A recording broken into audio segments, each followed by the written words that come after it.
Kathleen warned me that I get to speak about chickens. No, I won't speak about chickens this morning. So berries and fruit trees are something that is becoming a much more prevalent item in the horticulture industry. Our store in particular, we tend to do a lot more on the edible side of things. That isn't to say that we aren't a full-service nursery, but we are seeing an increase in edibles, backyard homesteading, hence the chickens, and other things. And so we gave you all a list of stuff for me to talk about, and berries and fruit trees were something that came up. It's a kind of an odd time of year to be speaking about any kind of planting in particular, but especially in the fruit tree industry, because it's so hot outside. Does anybody know when the prime time for planting fruit trees is? Raise your hand. Fall. Anybody else? January. January. Who was the first person to say January? I have presents. I have prizes. Oh yes. Now you're excited, aren't you? I'm going to give one to the lady for saying fall as well. Yes, January is the prime time for planting fruit trees, mostly because that's when they're available in the nursery center. Fruit trees come to us in the garden center from a couple of different nurseries, and ours come from Mount Vernon, Washington, so not only are we a local business, we try to purchase our plant material as local as possible. They come from a place called Behringer Nursery in Mount Vernon, Washington, and they come as a bare root plant. Now, if you don't know what a bare root plant is, it freaks you out when you see this thing. When they come to us, if you come visit us like this, actually the second week of February, you'll see a mountain of plant material, and they are trees and shrubs and landscape plants and blueberries and all of that stuff, and it is a stick with some branches and some roots. There's no pot. There is no pot. We have to pot them all. They do come, they dig them in, they grow them in a field, they dig them up in January. They come as a hot, muddy mess. We have to trim the roots, stick them in a pot. We go through trucks and trucks and trucks of tag rope in order to get them in there. Sometimes if you go to a box store, which you should not do, you will find them in a plastic bag. So it'll be a bag that's about this wide in a sleeve. You'll see them at Costco like that too. Don't buy them at Costco. So January is the prime time for planting that, mostly because if you try to plant a bare root plant in July, it's gonna die. Easiest way to plant one of these things is to dig a hole. In the bottom of the hole, you're going to make a mound, and then you're going to drape those roots over the top of that mound, and you're going to backfill that hole. But before you backfill that hole, there's two things that I want you to put in the hole. Does anybody know what they are? Number one? Fertilizer. Fertilizer. Who's the first person to see fertilizer? This gentleman, I think, right here. You get green. Second thing to put in that hole, do you know what it is? Oh, that was three things. Who said compost? All right. Because I can sell you those two things. It's very good. I'm good at my job. The hole or the soil that you dig out of that hole, you're going to mix it with about 50% compost, native soil, 50% compost, 50%. You're going to put a couple of handfuls of fertilizer. We like to sell you organic fertilizer because that's our MO. Only because the other stuff isn't really good for the soil, and we're trying to actually help the environment. So a couple handfuls of compost at the bottom of that hole. Backfill that soil in. Use the back of your shovel or your foot to kind of tamp it down a little bit. Sometimes you need to stake it because they don't have a lot of mass to hold them up. And that's your fruit tree. That's the first year. You're going to leave that tree alone and don't expect any fruit on it because it's really not going to do anything. Plants are terrible multitaskers. They are really bad at it. The first year that you plant a tree in the ground, they're trying to grow roots, leaves, and fruit all at the same time. And usually the number one thing that they sacrifice is their fruiting. They've also not been pruned properly in order to produce that fruit. Fruit trees, unlike your regular landscape trees, need to be pruned, which is where everybody kind of glazes over and goes, I'm done with you now. It's hard. There's books on it. I was reading stuff last night trying to remember, how do I do this? Because I don't do it very often and very well. basically what the theory is behind pruning a fruit tree is that you want to create as much horizontal growth as possible. Now, way back in the day, these old monks figured out that if they could grow a plant flat, then they got more fruit off of it. Because they had these itty-bitty tiny monasteries that were on the cliffs in France. And so they figured out that if they grew these plants flat, they got more fruit production on them. And does anybody know what a flatly grown plant is called? Aha, good job. I was wondering how I was going to get rid of these things. What was the answer? The answer is a espalier. Wow. Oh, that's a fancy word, right? So espalier basically is a flatly grown plant. And there's a number of different types of espalier plants. There's a fan, there's a eucordoon, there's a double cordoon, there's all of these different ones. But usually what you see are they're flat. That's the best way to describe it. And so it's a stick that comes up, and it's got a stick that goes this way, and a stick that goes this way, and a stick that goes this way, and then on the other side the same thing. So it's usually 2 to 3 stems, and they quite literally are flat.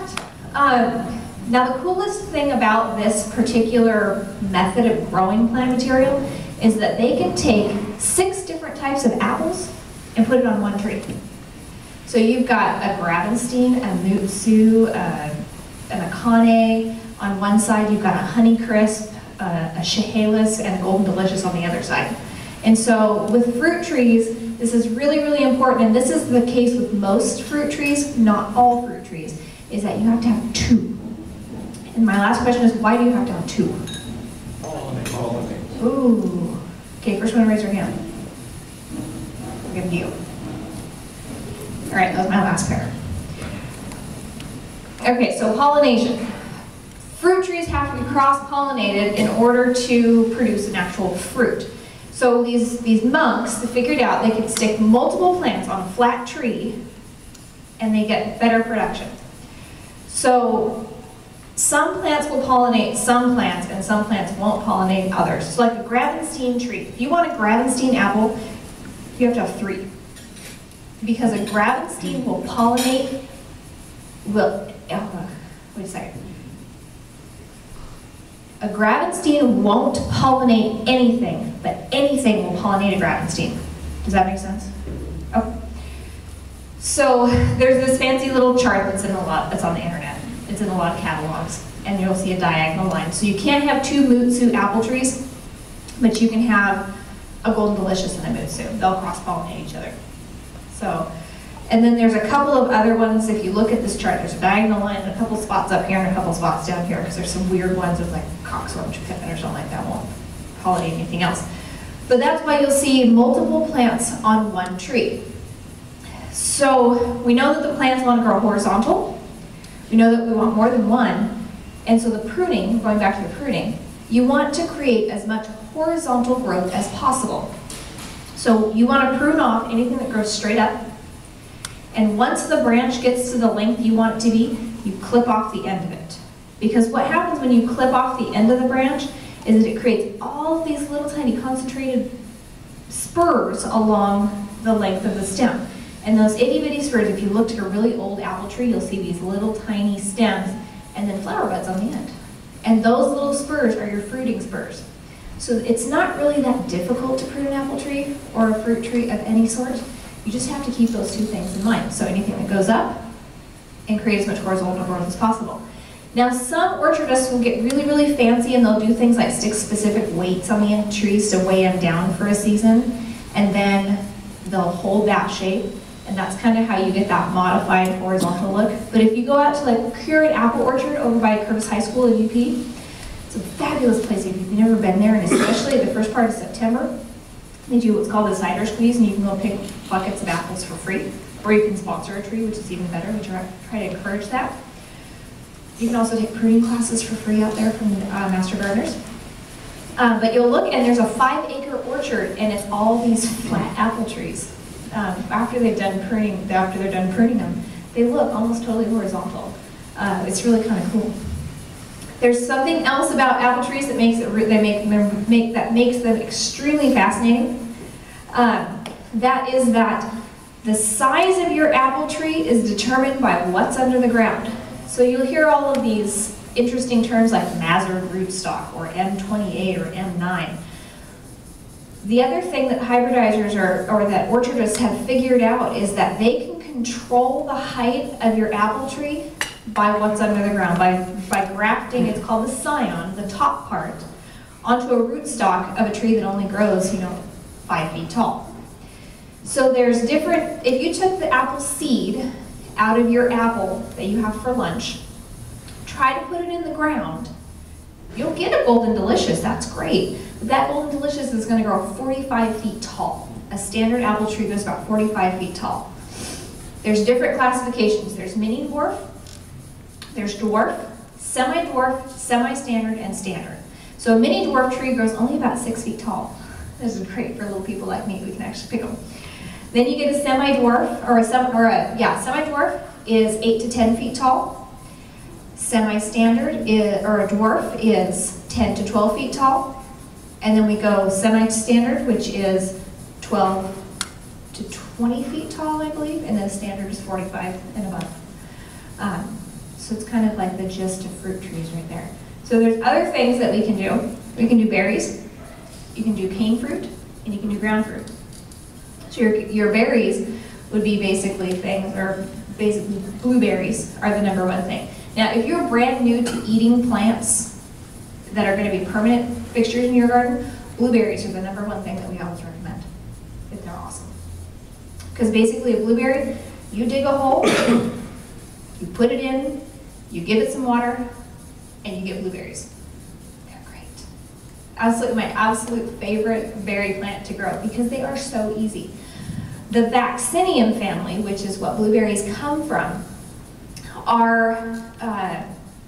they're native to the Pacific Northwest. So other things that are in the vaccinium family include salal, which is a native, kinnikinnick, another one. Those are all natives, but they all like our acidic soil. Our soil around here is naturally acidic, and so blueberries are absolutely fabulous for that. And as a result, we actually fertilize our blueberries with rhododendron fertilizer. So most berries, actually, raspberries, tayberries, boysenberries, blackberries, which you actually grow blackberries. You must also teach Vacation Bible School. So you just go, masochists. I don't grow blackberries. There's enough of those that are free. But rhododendron fertilizer is great. Now, as far as going back to your fruit trees, when you fertilize those, what do you fertilize them with? You're going to fertilize them again with an organic fertilizer because that's what I can sell you. And you'd want to do it right before the petals, or right before the flowers bloom, and then right after the petals fall.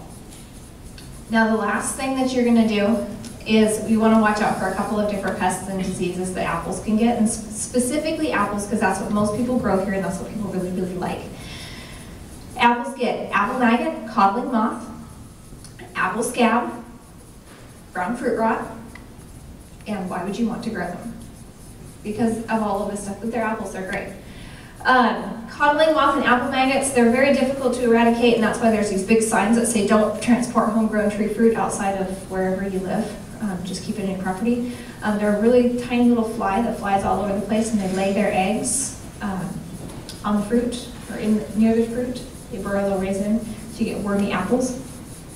#2, or the 2 best things to do for those, is to hang apple maggot traps, which is it's a red, it looks like a plastic ball, basically.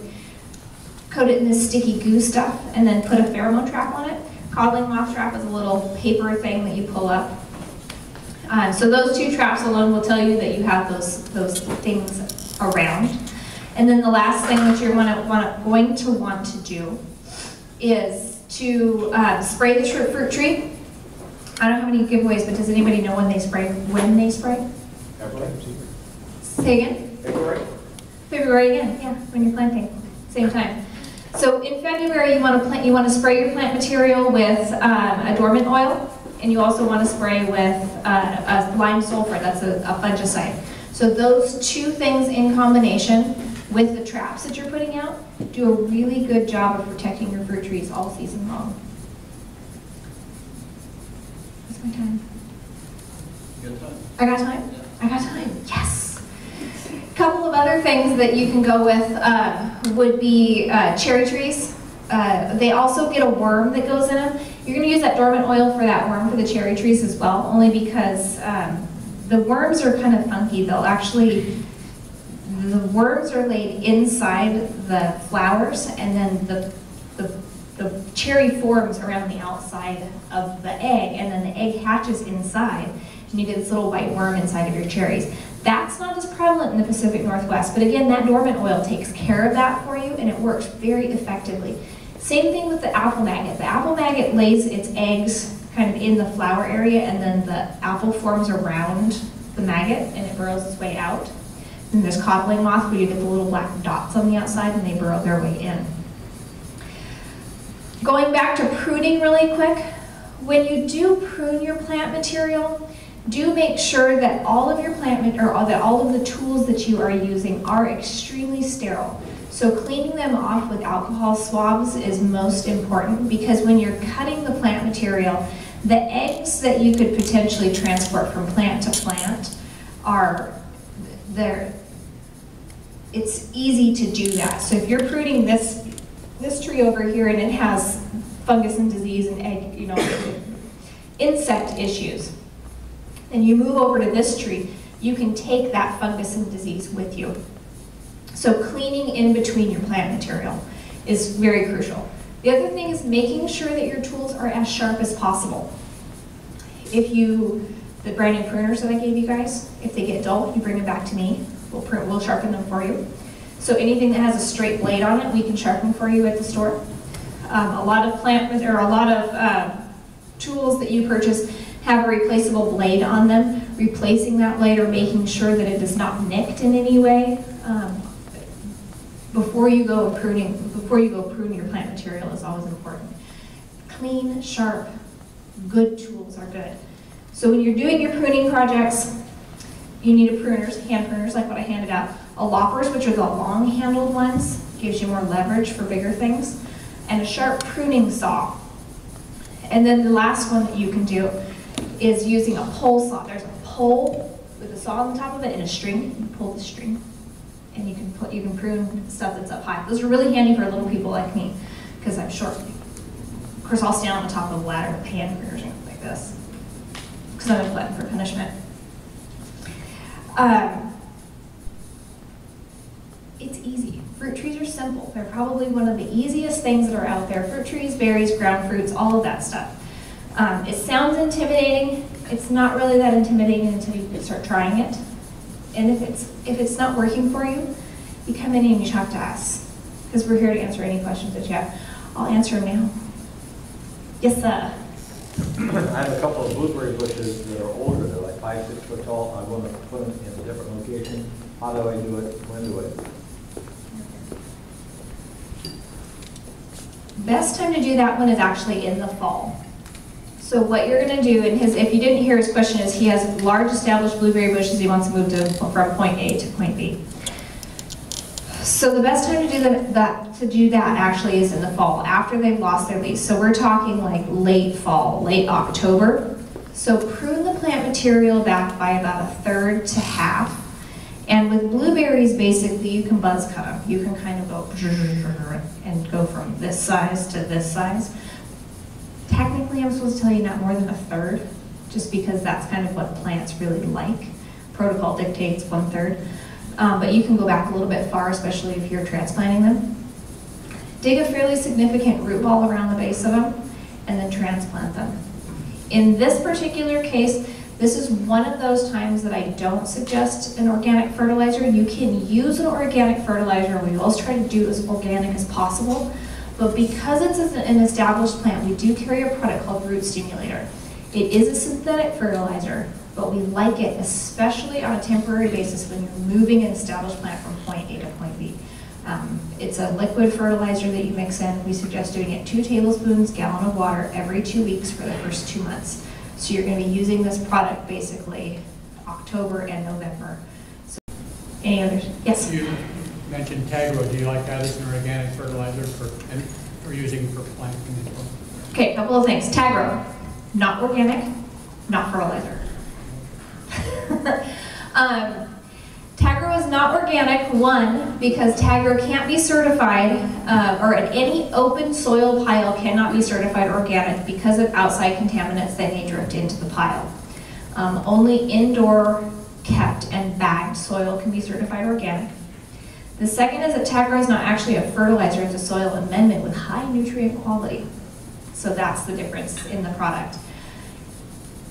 I do and I don't like Tagro. Tagro's consistency, its physical consistency, is extremely dense, especially when you use the Tagro mix. They have two different Tagro products that have biosolids in them. One is Tagro mix and one is Tagro potting soil.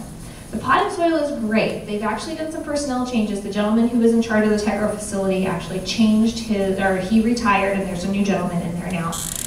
And the new gentleman who's in charge of the facility has slowed down the process. And so the consistency of the product has changed. It's a little bit better in the potting soil.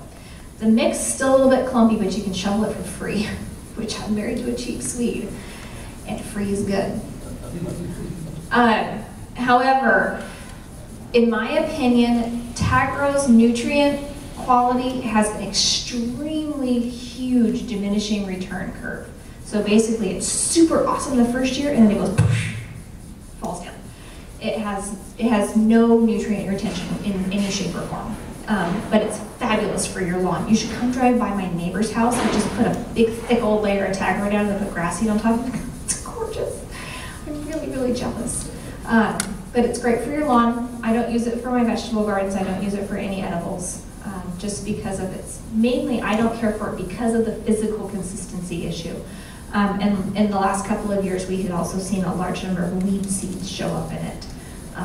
Places that did not have horsetail before have horsetail now that used Tagro. So that's my personal opinion on it. So, yes? I've always been curious about how to grow asparagus. Ooh, you got time? Okay, disregard that. No, not to explain it, but just to actually get asparagus. Yeah. Asparagus is like fruit trees, you have to get it in like February. Comes as a bare root crown. Same theory, dig a hole, make a mound, put your crown in. It looks like an octopus with a crown on its top without any bulbous bit. You're going to plant your asparagus next year, because you can't do it this year now. So plant your asparagus year one. Let it grow up. It becomes a fern that's about this tall. And you want to buy all male crowns. Usually when they're packaged together, they're all male because asparagus is male and female. So it's going to grow up. It's going to create a fern the first year. It's going to die back to the ground. Second year, it's going to grow up, create a fern, die back to the ground. You still can't eat your asparagus. The third year, you're going to get those real thin asparagus spears. That's when you can start harvesting it. The more you harvest it, the more it grows. You just keep cutting that stuff. But it takes 3 years to get there, so that's why I said we had time. Yes? So you have a bumper crop of cherries. Are nuts the best remedy for birds? Yes, absolutely. Scare tape works well too. It's this holographic tape that you can tie in the trees, and it flutters and it's shiny, but netting the tree. We watched the birds pick clean a 35-foot tall reindeer cherry tree on the corner of our neighborhood this year. The kids got the little low-growing fruit, but it's a rental house, and so nobody picked it, and we all cried. We saw like these crows descend upon the tree. Yeah. You have a small boy? We sell a product for that. The product that we sell is actually called, it's made by a company called Liquid Friends. It is a deer and rabbit repellent. It's a putrefied egg white and garlic spray. You spray it around, it's a perimeter spray as well, it's not on the plant material. So you spray it along the perimeter of your rose garden or whatever you don't want them to eat. Spray it today, spray it again 10 days later, once a month throughout the season. If it doesn't work and the deer still eat your food or your plant material, you call the number on the side of the package, they'll give you your money back. Guaranteed to work. I think he has to. I think I have to be done. One more, okay. Other fruit trees, do you prune them the same way as the apples? You know, if you prune the ends, do they get little... Yeah, essentially. Like palms and... Yeah, plums and things like that. The only thing I should mention is that your stone fruits that you have, so plums, nectarines, cherries, peaches, those kinds of things, don't prune those in February. Those you want to prune in late spring or midsummer, because there's a disease called bacterial canker that you can get that's very susceptible on any stone fruit, so anything that has a single solid pit in the middle of it. You want to do those in midsummer, do your pruning then, because otherwise you have the potential, you've got an open wound that you could potentially invite that bacterial canker in. And my stance on pruning sealer or sealing wax, don't use it. It's like putting a permanent Band-Aid on your skin. It gets all wrinkly and nasty underneath it. So thank you guys all very much. You're very attentive.